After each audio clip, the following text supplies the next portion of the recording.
everybody, welcome back. Welcome.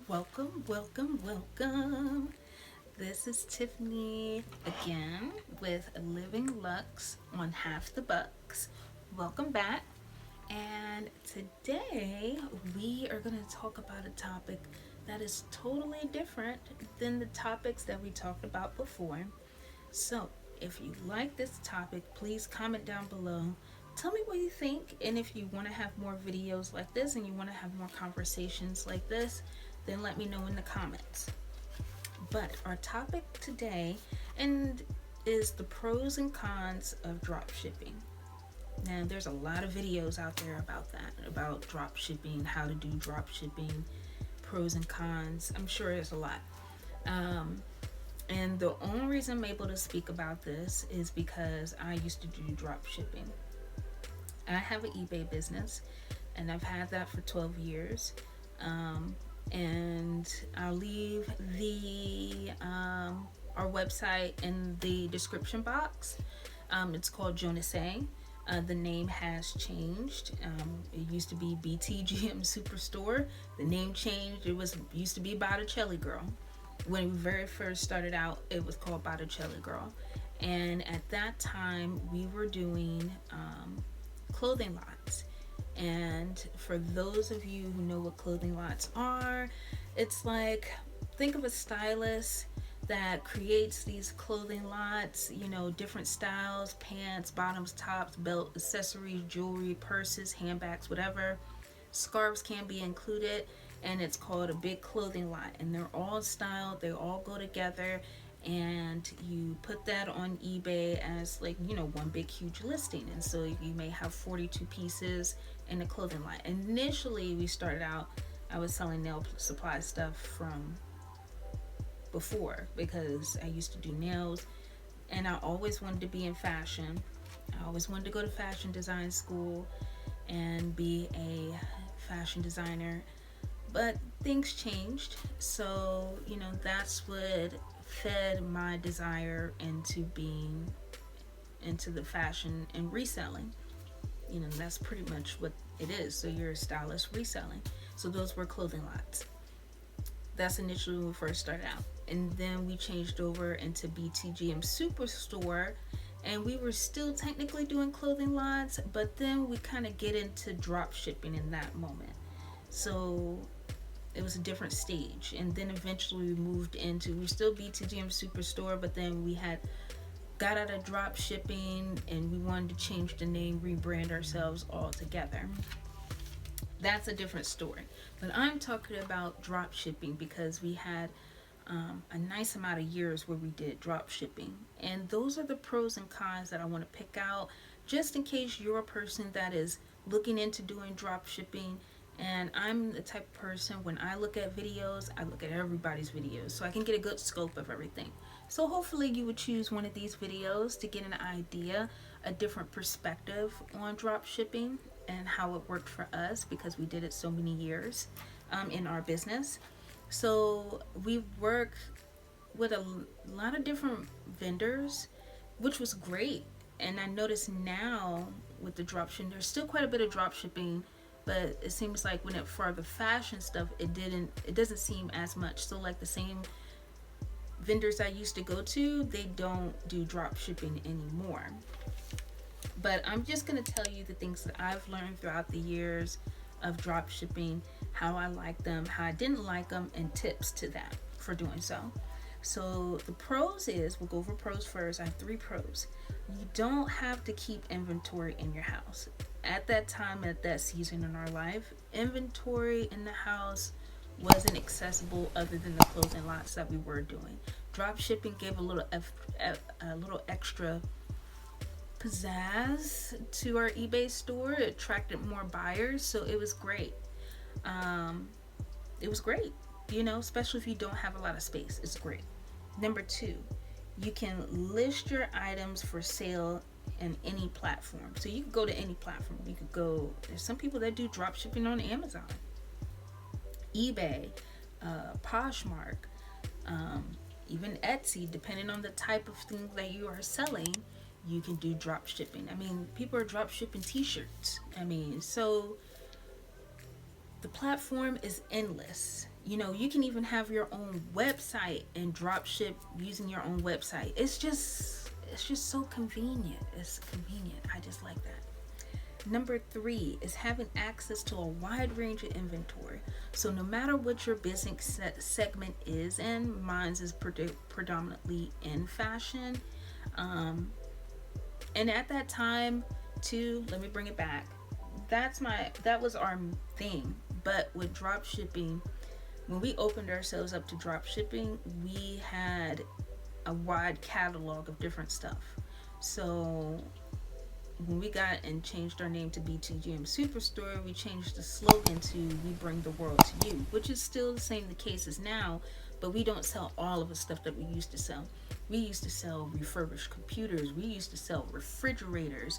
We used to sell kitchen sinks. We used to sell sheepskin rugs. We sold shoes, and we sold a lot of shoes. We sold luxury handbags, and we sold everything, and we took that slogan to heart.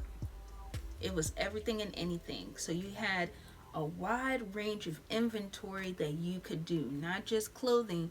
We just opened ourselves up to a lot of things. We even tried to do, well, I tried to do vending machines, but the vending machines was more like a government contract deal I was trying to get together. But we just had a lot of things. You have a lot of range of inventory that you want to do. So those are the great pros. Now the cons is, I'm gonna give you equal. So 3 pros, 3 cons.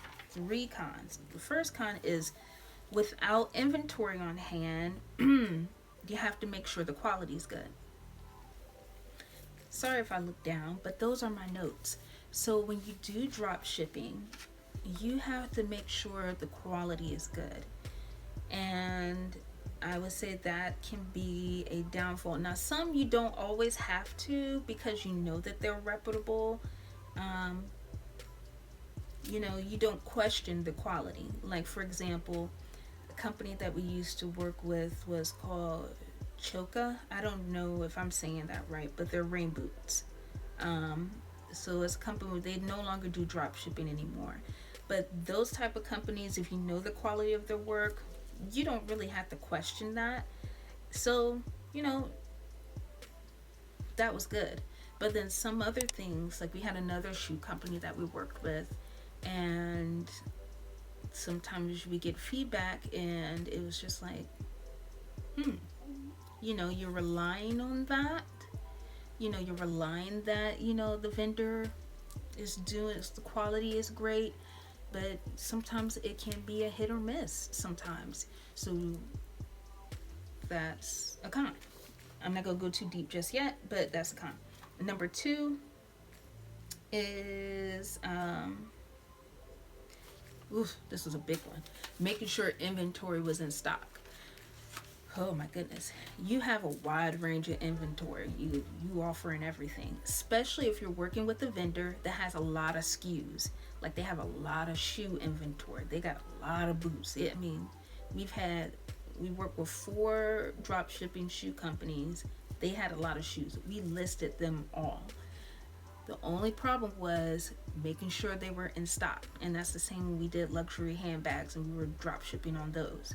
You have to make sure and our platform is eBay. So when you're drop shipping, you don't want to get that feedback.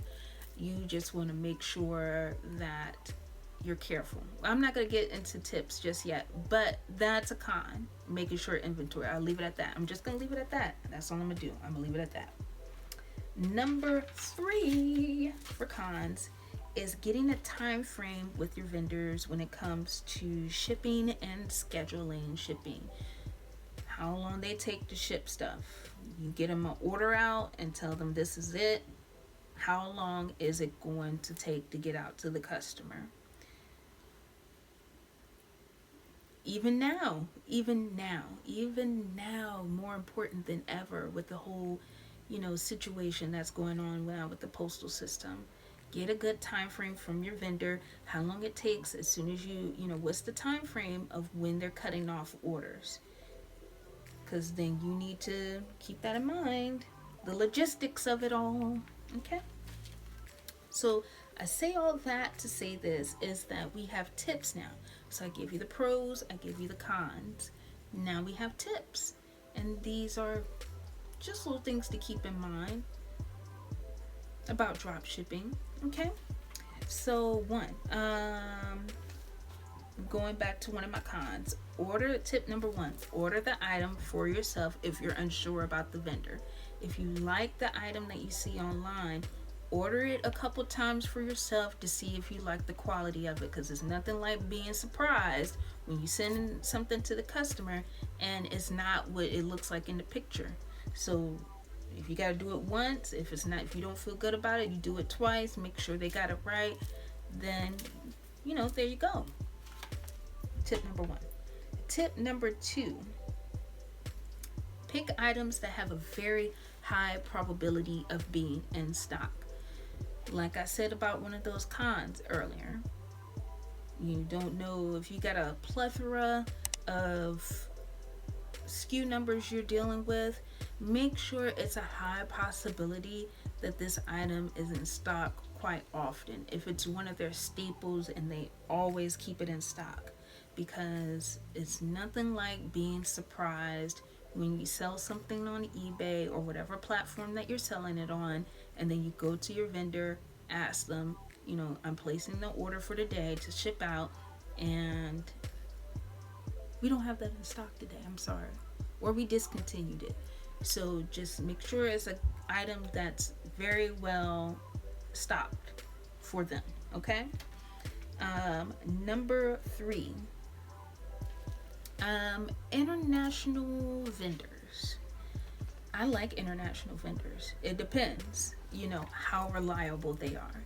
But I'd say we had a couple of international vendors, but we used one the most, and that was when we were doing sheepskin rugs. Bull Run was what they were called, and they were great. They were very reliable, but the delivery time of when the rug was ready took a long time, so you had to set that expectation up front. But the in-state ones, I felt always comfortable because I knew that it was reassuring that it was gonna get pretty quickly to the customer if they were in the United States. And you had quite a bit of, actually majority of our vendors that we did work with were in the States, which made it so much easier, because you feel like it's a little bit more accessible. You don't have to worry about time zones and things like that, other than if it's California. I mean, you could fluctuate with that, but like overseas, you're not going to be able to technically, even though you have a vendor that may be across the country, it's not like having a vendor overseas, like way overseas, you know what I'm saying? So that's a tip. Just things to think about, just think about. Number four, using a reputable vendor. Please do your research. Because you just don't want to be surprised, or it could be, now I've heard situations, I haven't had this happen before for myself, but I have heard of other people that I've known or whatever, customers, things like that. Not actually my customers, but just other people that have said that, they've worked with a vendor and then they place an order with them, but then they don't get the item, or the item is not what they thought it was.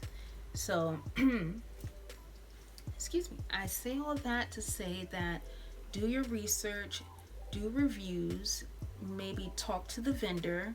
And that's what I did with a lot of vendors that were in the States too, even the ones that were overseas. We didn't have that many that were overseas. We only worked with maybe a couple, but majority of everybody was in the States. But you get a feel for the vendor, you get to talk to them, see how their logistics works, how things work. Please excuse the noise, my dog, if you hear him.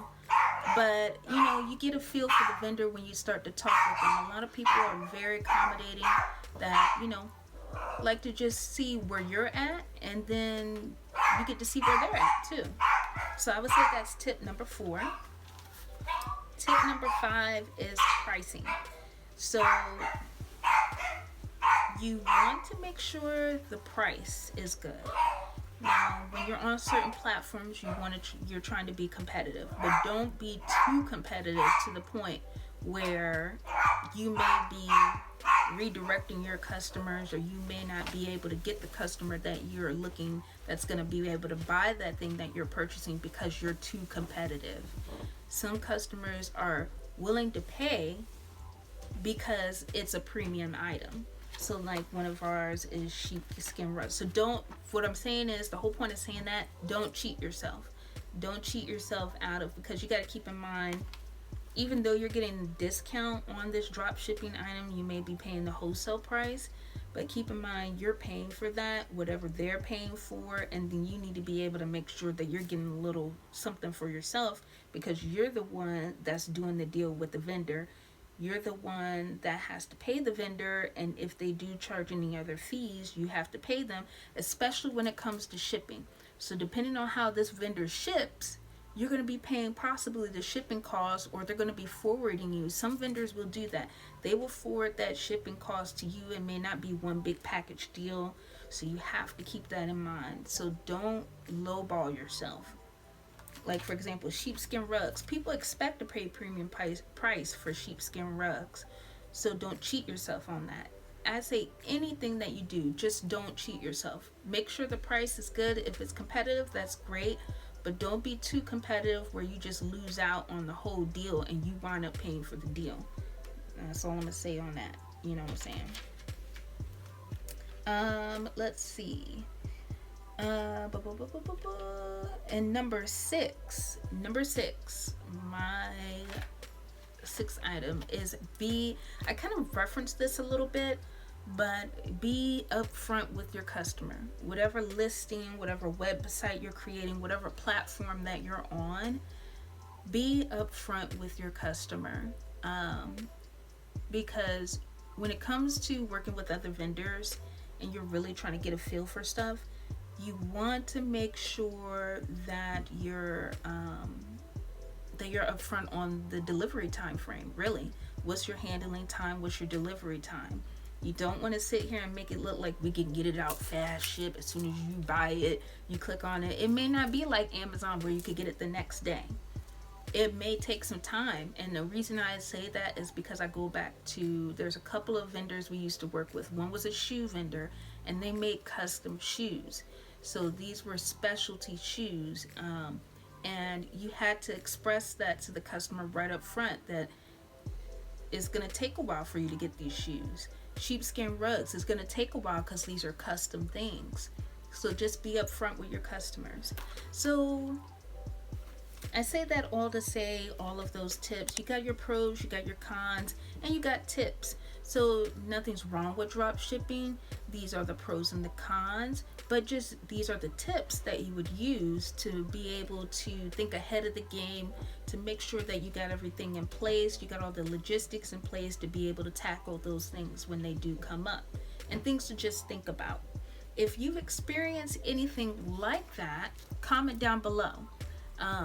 Let me know in the comments. If you are drop shipping now, then comment down below. Comment also, if you experienced anything like this before, or if there's pros and cons that you wanted to add to. Let's say if there was something that you think I missed, then definitely let's get the discussion popping in the comments or whatever. A couple of the vendors that I named, I will put that in the description box, and I'll also put in there our website in there, so that way you can see. And if you like topics like this, also comment as well. If you want me to talk a little bit more about our business or anything like that, or any things that we do with our business, then just let me know as well. Thank you so much for coming through again. Like, comment, share, subscribe, because sharing is caring. And thank you so much. Everybody be safe, take care, and bye.